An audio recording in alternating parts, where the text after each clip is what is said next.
Artificial intelligence. What are some of the major challenges posed by the revolutionary technology? And how are we going to deal with them?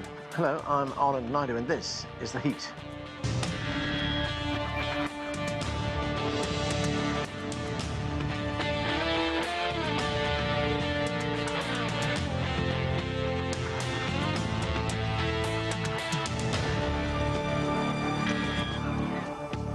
Artificial intelligence, or AI, is transforming the way we live, but it's happening so quickly that it's also raising serious issues. One of them is the deceptive use of AI to manipulate and create video images and audio. They're called deep fakes. We begin with this report from CGTN's Mark New in San Francisco. 3 years ago, this deepfake video of actor Tom Cruise went viral. The company Metaphysic created the video, and surprisingly, their co-founder Martin Adams is an intellectual property lawyer who's concerned about where deepfake technology is headed. There's 1 billion people voting, I think, around the world in the next year. The AI is going to impact, lots of parts of that. I think it's important, obviously, that people are able to trust the information that they receive. Metaphysic can now even do live face swaps, but it also offers services to scan your biometric data so that you can license and maintain control of your own virtual identity. There's too many companies who are maybe relying on grey or too kind of generous interpretations of things like fair use to make it, saying that it's satirical, saying that it's funny, saying that it doesn't cause any harm. I think we should have a narrower kind of interpretation of fair use, and we should really insist on consent for these things to be made. Hey y'all, it's Taylor Swift here. Deepfake tech is now in the hands of almost anyone with a computer, allowing them to generate scam videos of a fake Taylor Swift selling products, or create a video that captures actor Morgan Freeman's likeness and voice. I would like to welcome you to the era of synthetic reality. 30 seconds of your voice anywhere in the internet. I take that 30 seconds, I train the AI, I upload it, and then I have a transcript. And that transcript, when the AI read it, it's going to read it with my voice. That method has already been used to send robocall messages using a fake President Biden voice. Ukrainian President Vladimir Zelensky, Canadian Prime Minister Justin Trudeau, and Florida Governor Ron DeSantis have also all been the subjects of deepfake videos. I've realized I need to drop out of this race immediately. The wrong video about, well, they killed that, our leader, or they did this one, or they attack this, or attack that. Then you're going to have, the reaction of the public, and it's too late to tell them this is fake. So the right moment, the right time, it could have a tremendous impact on the movement or on the direction of events in the world. In February, 20 major tech companies, including OpenAI, Microsoft, Amazon, Meta, TikTok, and X, all signed the AI Elections Accord, which included a pledge to combat the deceptive use of AI in elections. Companies are taking action. For example, if I take to Microsoft's Generative AI designer program and type in politician handing out ballots, here's what I get. I'm sorry, but I can't create content that involves politicians or political campaigns. These precautions may help some, but with so many different companies creating so many different generative AI programs, it's only a matter of time before some of these deepfakes fall through the cracks and require vigilant monitoring to root them out. Mark New, CGTN, San Francisco. As you can imagine, it's a fascinating issue, so let's get to our panel. Joining us from San Francisco is Amr Awadallah. He's the founder and CEO of the generative AI company Vectara Inc. With us from Beijing is Andy Mock. He is a senior research fellow at the Center for China and Globalization. Also joining the discussion from California is Wang. He is principal analyst and chairman of Constellation Research. And from New Jersey, we're joined by Dan Ives. He is managing editor of equity research at Wedbush Securities. Welcome to all of you. Wang, let me start with you. As we heard in that report, deepfake technology is now available to almost anyone with a computer, and that's causing concern on how AI can be used to spread disinformation, say, during an election. Well, there's an election coming up in the United States right now, for instance. Question is it relatively easy to create these sort of scam videos or to manipulate images? Anand, you wouldn't know how incredibly easy it is to create these videos. It is so easy. You could do it on your mobile phone. You could do it on a device. You could create a fake video in less than 30 seconds. That's what's so scary. And we have over half of the world electing their leaders this year. And that's what makes it even more complicated, because you don't know if some photos could be diverted to the wrong polling station. People could be told that their leader had done something wrong. A scandal could break out of nowhere. This creates massive internal risk. And there are also external state actors that could play a role in all different elections to manipulate the public's confidence and trust. And Ray, as you say, this can be done in a very short space of time, 30 seconds or less. But the software that runs these things, is this software pretty easily available?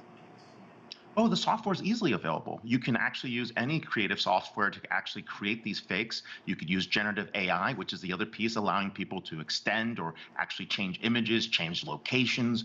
These images and locations, they actually address shadows. They address the ability to look at layering. And so we have to get to a point where we look at watermarks or trust marks that are there. And we also need a system to establish what is authentic video versus a non-authentic video. So right now, it's the wild west of trying to understand how AI is going to implicate on elections, and more importantly, play a role in misinformation, disinformation in this election cycle. Amr Awadallah, we've been doing some research on what's out there and how this can be used and what we see already online. Let's take a look at how realistic these deepfake videos can be. This is an anchor on the economic news network, CNBC, the business network rather, and he's having some fun with deep fakes. Let's watch. I'm being replicated by a stand-in actor to read this monologue, and then my appearance and voice is changed using artificial intelligence. So now that I've got your attention, let's send it back to the real Brian Sullivan as we dive deeper into this revolutionary technology. So, whether it's a voter or a consumer for that matter, how difficult is it to distinguish what's real and what's fake? It's becoming harder and harder, to be honest. The technology is getting so good at creating these fakes. And that's why we need government regulations that make it a penalty for people to do stuff like that. I give the analogy of today it's easy to buy a color printer and print money. Right? We don't do that because it's illegal to do that. And I think we need more regulations around the same concept for deepfakes, is to make it illegal. You cannot make a deepfake of somebody else without their explicit permission and their explicit approval. This was not a problem a couple of years ago, because a couple of years ago it was very hard. Very few people could do it. It was very hard to get access to use. Now it's there everywhere.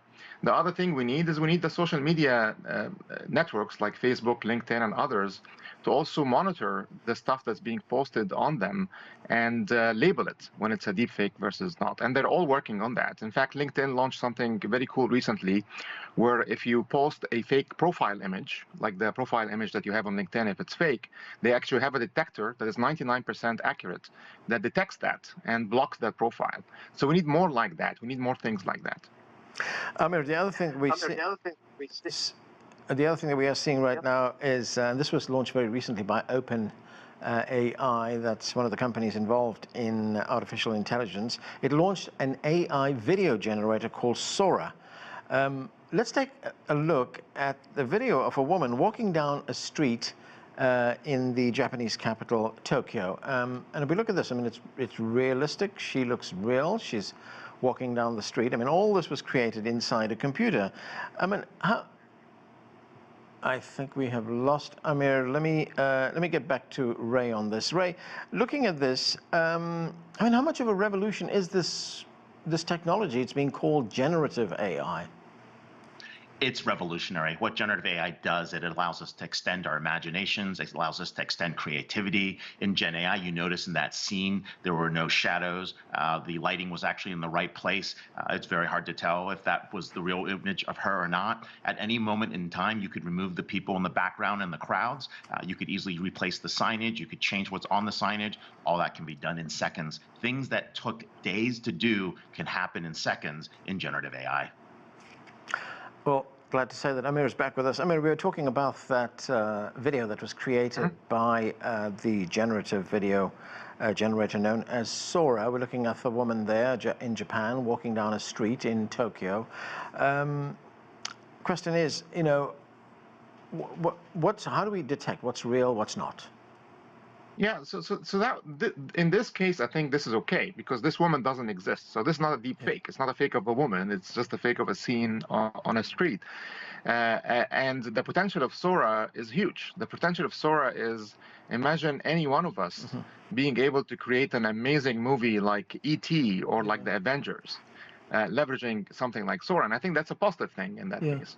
As long as we clearly are saying whatever we are producing is being produced for entertainment and for fiction, not to be used as this is real news and real stuff happening in the world. When you watch a sci-fi movie like The Avengers, there is tons of deep fake stuff happening in there, but it's okay because it's a movie, it's a fiction, that's fine. Yeah, and Amir, as I understand it, all this requires is a very short text prompt, which you basically feed into the computer, and then it generates this video. Yep. So you will be able to make a very good movie. In about a year from now, you'll be able to make any movie you would like. You will describe the character, the plot, what you would like the scenes to look like, and the movie will come out on the other end. This is the direction we're moving in. So I look at things like Sora actually as very, very cool and truly going to enable creativity across all humans, not just the few humans that have money to go buy a big studio and shoot a big budget movie. Andy, in that report from our correspondent in San Francisco, Mark New, he showed us a bit there, interviewed a person who says that all you need to do is capture a few seconds of someone's voice, someone's audio. AI can replicate that. You can put words into that person's mouth, literally. I mean, you know, cybersecurity is already a very big thing. I mean, there are companies that spend vast amounts of their budget on cybersecurity. What are the challenges that that kind of technology poses? Well, I think it certainly poses lots of challenges, Anand. But I want to also say, and I may be in a minority here, but that we've seen this movie before, and not only once, but many, many times. So every time there's a transformative, disruptive communication technology, and I would put these flavors of AI, generative AI, diffusion models that create Sora in this category. We have these concerns going back to the invention of writing. So Socrates at the time worried that it would undermine people's ability to memorize things, but also writing could be faked. How would you know that this was authentic? And the telegraph, radio, the internet, of course, we've faced these similar challenges. And what I think is that humans are incredibly adaptive, and our immune system, as it were, will rapidly evolve to be more skeptical. And I agree that regulation has to play a very important part here as well. And so there are cybersecurity risks, but broadly defined, I think that these concerns are perhaps somewhat overblown. Regarding elections, at least for the American election, I think most voters are actually not that persuadable for either party to win. It's more about getting out the voters who are already committed to a particular candidate. And for better or worse, I think many voters in the United States might not be persuadable. Dan Ives, which side of the divide do you fall on? Are we reading a bit too much into this new technology? Look, I mean, this is a revolution. And I mean, it's something that's changing technology, not just now, but I think for the coming decades. I think the panelists raised great points about you got to put guardrails from a regulatory, but also even states, federal. I mean, in terms of deep fakes and what we're seeing, I think you're seeing some states make penalties, right? In terms of there needs to be consequences, but you know, I think the technology is almost going 100 miles an hour in the left lane in a Ferrari. But the regulatory is going 25 miles an hour in a minivan in the right lane.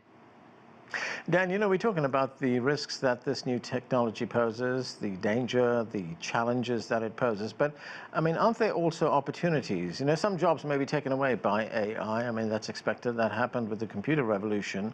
But what are the kinds of opportunities that this technology offers? Look, it's $1 trillion of incremental spend. I mean, this is a 1995 moment. it's a transformation we haven't seen in 30 plus years. And, Ray's talked about that a lot, as well as the other panelists. And I think that's why the opportunities outweigh the risk.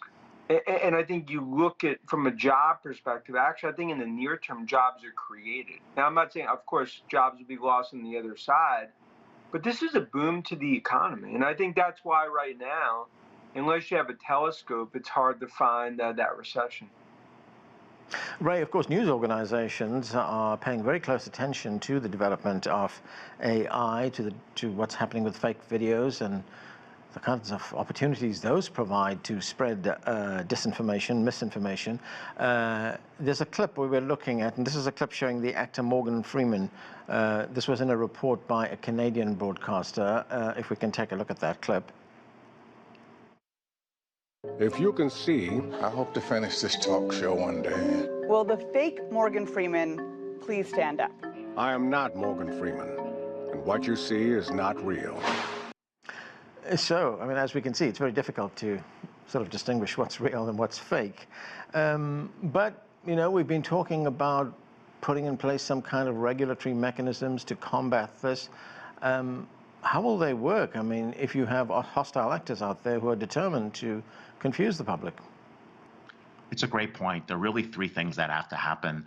One, we actually, as Dan mentioned and other people mentioned, that we do need some kind of regulation.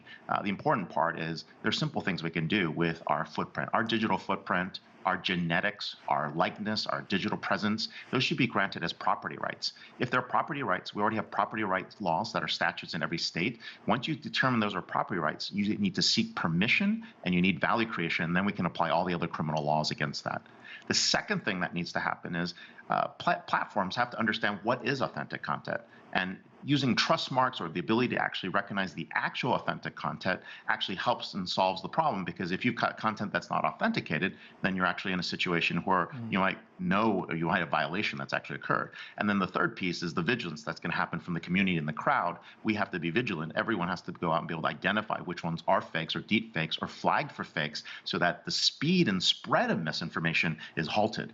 That's really the concern. And someone earlier made a good point. I think Andy was talking about get out the vote. Right, the get out the vote piece. I could say, hey, the election is over, or someone has won, or the polling station is somewhere else, and that creates a lot of confusion.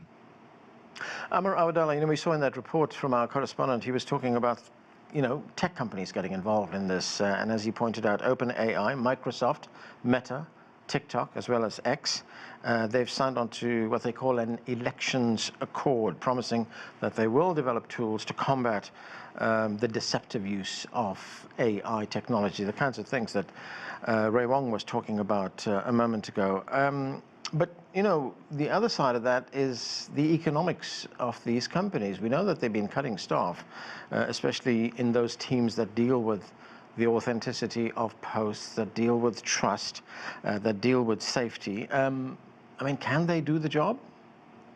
Yes, they can, because you're right. They have been cutting stuff because AI is doing that job instead of the stuff. That's what's going on. So they are investing significantly in detectors that can detect AI factual deep fakes.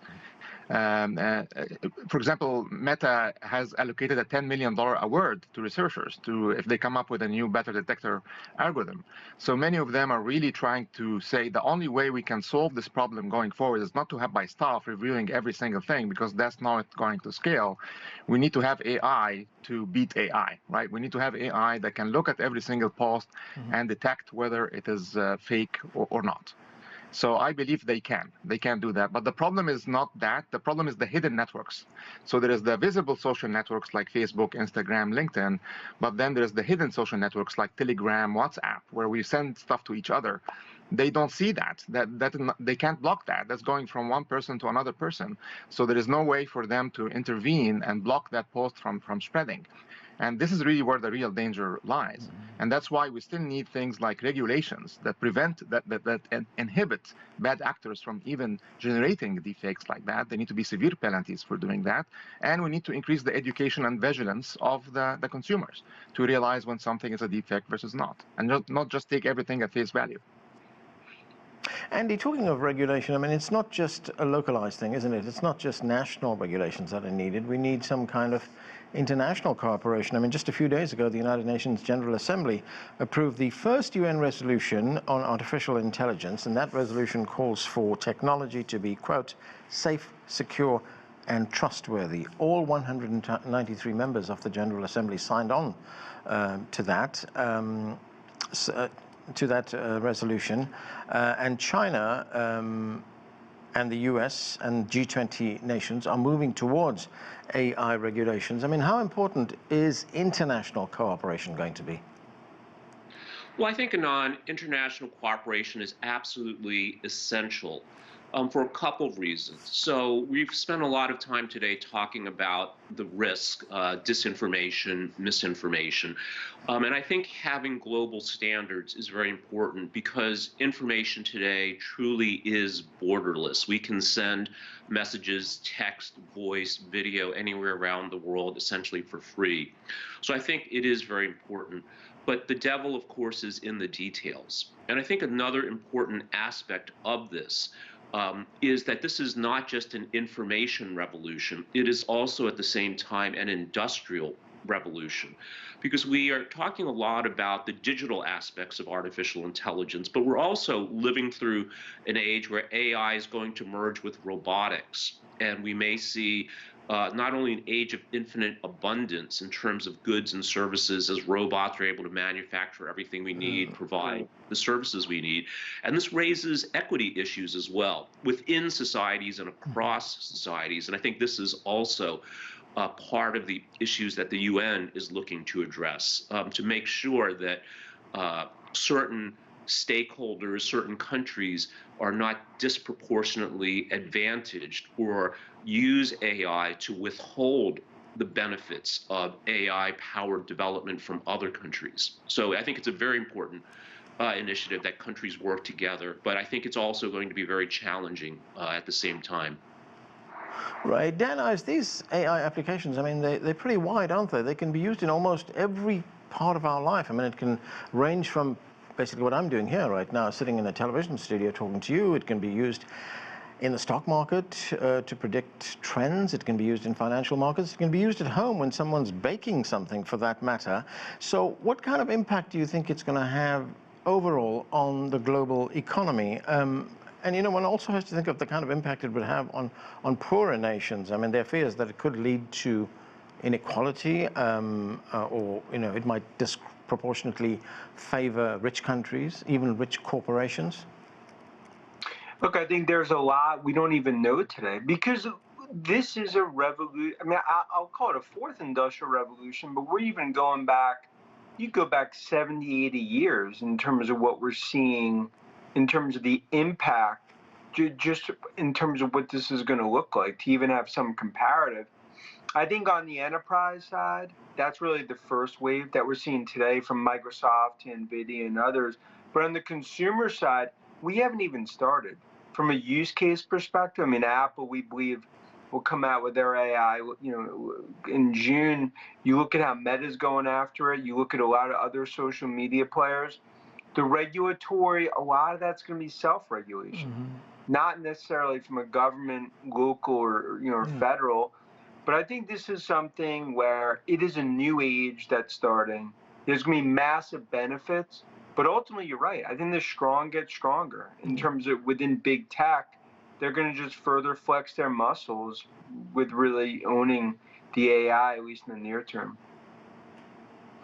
Ray, there's another fear or another challenge, and that is, you know, could we become over-dependent on AI? And could that lead to sort of a lack of creativity? Could it lead to the fact that we won't be thinking critically anymore? I mean, could it even lead to a loss of, you know, what's inherently us, human intuition?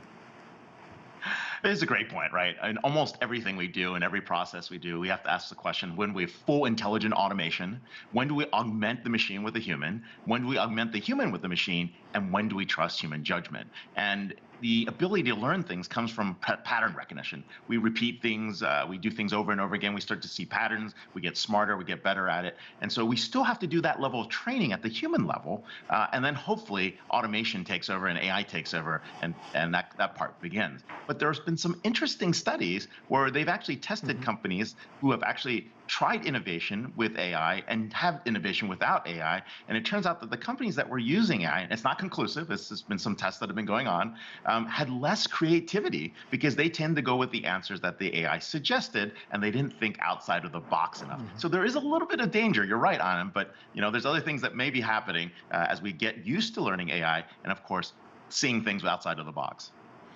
Right. Amr Awadallah, there's another risk that we hear about. At the moment, it's in the realm of science fiction, but people do talk about it, and that is, the impact that AI could have on human intelligence. I mean, could it surpass human intelligence? Could it really, realistically pose some kind of threat, existential threat? There's no doubt it will surpass human intelligence. That is now clear. It will surpass human intelligence. The question is when. We have lost Amr. Let me go to Andy Mock. Andy Mock, we're talking about the impact of AI, and we're talking about, as I said, it could impact various aspects of our lives. But if we look at the impact it has, say, on the digital economy, on healthcare, I mean, these are the positive things that AI can be used for finance, intelligent manufacturing. I mean, how transformative will, say, AI be for a country like China? Well, I think it'll be incredibly transformative. So, if we go back to this idea that AI might change what it means to be human, because humans in the age of reason we define ourselves by our ability to think, our ability to be intelligent. And if there is a new class of being that surpasses us, I think this raises profound philosophical questions. And actually, China, I believe, is very well suited because of its rich, long philosophical tradition going back thousands of years to address this. On a more material level, China, of course, is a global leader in manufacturing and in industrial automation.